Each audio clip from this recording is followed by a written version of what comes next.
La parole est à Monsieur Yannick Neuder pour le groupe Les Républicains.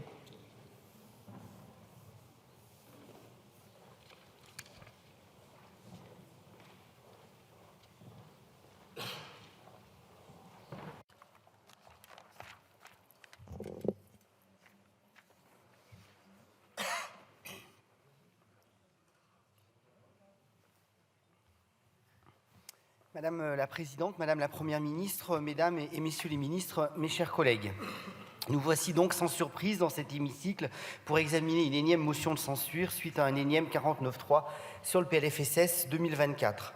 Un rendez-vous habituel, mais aujourd'hui le dernier rendez-vous puisque le PLFSS pour 2024 est considéré comme définitivement adopté. Je ne reviendrai donc pas sur les revendications du Parlement face au 49.3, mais permettez-moi plutôt d'attirer votre attention sur 3 enjeux majeurs concernant la santé de nos concitoyens. Tout d'abord, j'aimerais vous parler de la santé mentale et de la psychiatrie en France, laquelle est dans une situation alarmante. Pourtant, cette situation devrait tous nous interpeller. N'oublions pas qu'un Français sur 3 souffrira de troubles mentaux à un moment de sa vie. Malgré cela, depuis la rentrée 2023, la crise dans le secteur de la santé mentale s'aggrave un peu partout en France, notamment avec des patients non pris en charge ou pris en charge tardivement. D'ailleurs, près de 2 ans après les assises de la psychiatrie, le secteur de la santé mentale est toujours en état d'urgence. Madame la Première ministre, le monde de la psychiatrie manque de moyens cruellement. C'est le parent pauvre de nos politiques publiques en matière de santé. Souvenez-vous de l'infirmière tuée à Reims. Elle n'est pas seulement morte sous les coups de son agresseur, mais aussi sous les décombres de la psychiatrie française qui, faute de moyens, laisse des patients dangereux en liberté. Pourtant, les rapports d'information ne manquent pas, tout comme les deniers publics, puisque la psychiatrie demeure le premier poste de dépenses en matière de santé, 14,5% de la facture annuelle, soit 23,4 milliards d'euros pour l'assurance maladie. Alors, comment expliquer ce paradoxe ? Le constat est bel et bien le suivant. La psychiatrie est en crise, mise à mal par les conséquences de la crise sanitaire et par plus de 30% de postes non pourvus dans les hôpitaux publics, selon les données de la Fédération française de psychiatrie. Je sais les efforts mis en place depuis plusieurs années, mais qui ne valent rien face à un grand plan de la psychiatrie. Car notre ambition pour la psychiatrie en France doit être triple. D'abord, promouvoir le bien-être mental et réparer et repérer plus facilement les situations de souffrance psychique. Ensuite, garantir une offre de soins accessible et diversifiée en psychiatrie. Et enfin, améliorer l'insertion des personnes en situation de handicap mental. Permettez-moi aussi de revenir sur le dispositif Mon Parcours Psy, mis en place suite aux assises de la psychiatrie.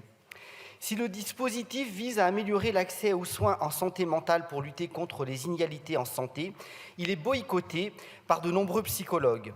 1 an après son lancement, ce dispositif enregistre seulement 2200 psychologues volontaires conventionnés, soit 7% des psychologues libéraux, et une moyenne de 4,1 séances par patient. Les praticiens dénoncent le plafonnement du prix des séances, très inférieur au prix couramment pratiqué, et les découragent à se conventionner.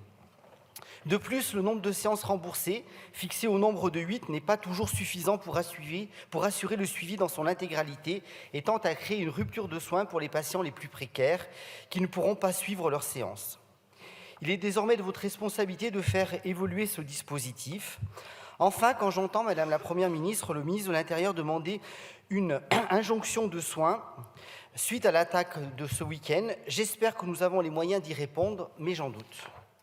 Le deuxième point, Madame la Première ministre, que je souhaite évoquer devant vous concerne les addictions responsables de la perte annuelle de 130 000 vies humaines en France par an, laquelle s'ajoute des coûts sanitaires et sociaux considérables.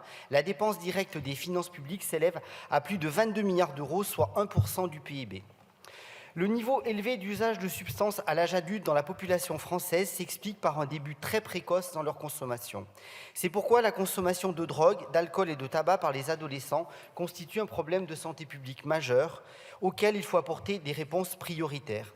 Et croyez-moi, la situation chez les jeunes est alarmante. À titre d'exemple, pour les boissons alcoolisées, une enquête réalisée en 2022 chez les jeunes de 17 ans révèle que 37% d'entre eux ont déjà vécu une alcoolisation ponctuelle importante, c'est-à-dire 6 verres ou plus en une seule occasion.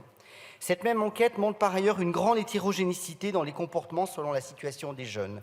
Par exemple, les jeunes en apprentissage ou sortis du système scolaire ont des niveaux d'usage de drogue, licites ou illicites, nettement supérieurs en comparaison des élèves scolarisés dans le secondaire. Mais au-delà d'un enjeu de santé publique majeur, la consommation de drogue chez les jeunes révèle des enjeux sociaux encore plus grands. L'Académie nationale de médecine elle-même rappelle la vulnérabilité extrême de l'adolescent aux addictions qui justifie des actions particulièrement fortes en matière d'information et en matière de prévention. C'est donc au pouvoir de ce public de se saisir de cette question des addictions afin d'en limiter les conséquences chez les jeunes. Toutefois, force est de constater que nous sommes de très mauvais élèves en termes d'éducation à la santé afin d'informer et de prévenir les dangers inhérents à la consommation de drogue et au risque d'addiction. À cette fin, il faudrait par exemple créer des programmes éducatifs à la santé obligatoires dès l'école primaire jusqu'à l'université, ou encore assurer une formation efficace des enseignants en charge de ces actions en lien avec les acteurs du médico-social et les autorités compétentes. Enfin, ça sera mon dernier point, je souhaiterais attirer votre attention sur la situation financière insuffisante des soins palliatifs en France, et ce, à l'aube d'une éventuelle légalisation de l'euthanasie. D'après la Cour des comptes, les besoins estimés de soins palliatifs ne seraient couverts qu'à 48%, alors même que le droit d'accès aux soins palliatifs suppose une couverture de la totalité des besoins. La dépense publique des soins palliatifs étant de 1,5 milliard d'euros en 2021, une simple extrapolation arithmétique permettrait d'estimer les besoins de financement à 1,6 milliard. Quand on sait que c'est 80 millions qui ont été proposés dans ce PLFSS, il faudra à ce rythme-là 20 ans pour que les soins palliatifs soient accessibles partout et pour tous. De plus, une nette progression des besoins estimés est prévue pour les années à venir du fait du vieillissement de la population. Le nombre de personnes de 75 ans et plus va augmenter d'environ 60% d'ici 2050. Mais aujourd'hui, les objectifs d'équipement en lits spécialisés ne sont toujours pas atteints pour 6 départements métropolitains, la Corse du Sud et l'ensemble des départements et régions d'outre-mer. Les lits en unité de soins palliatifs sont encore moins bien répartis. 22 départements n'en disposent pas et 3 autres restent en dessous du seuil d'un lit pour 100 000 habitants. La couverture de l'ensemble du territoire devrait devenir un objectif de santé publique afin de permettre de soutenir le développement des soins palliatifs à domicile et dans les EHPAD. De même, la prise en charge palliative en EHPAD est l'un des enjeux clés pour développer l'accès aux soins palliatifs.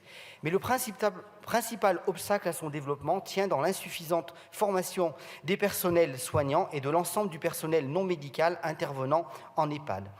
Ainsi, l'absence d'infirmières dans 80% de nos EHPAD, l'hospitalisation à domicile pourrait être une solution intéressante. Autrement dit, Madame la Première ministre, nous sommes bien loin du compte.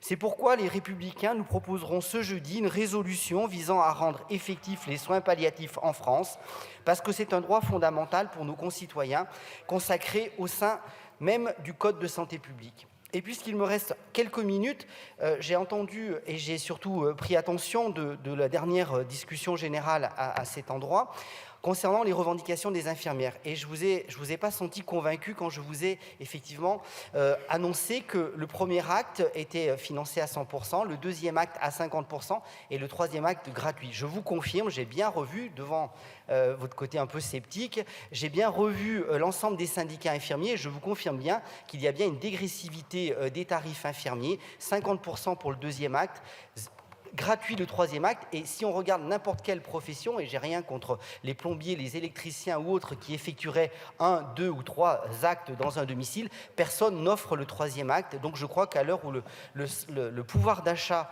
de nos professionnels de santé de territoire et notamment de domicile, garant des virages ambulatoires et domiciliaires, je pense que c'est une mesure urgente à prendre plutôt que la revalorisation effective ou en tout cas en sus du carburant. Merci pour votre attention. Merci, monsieur.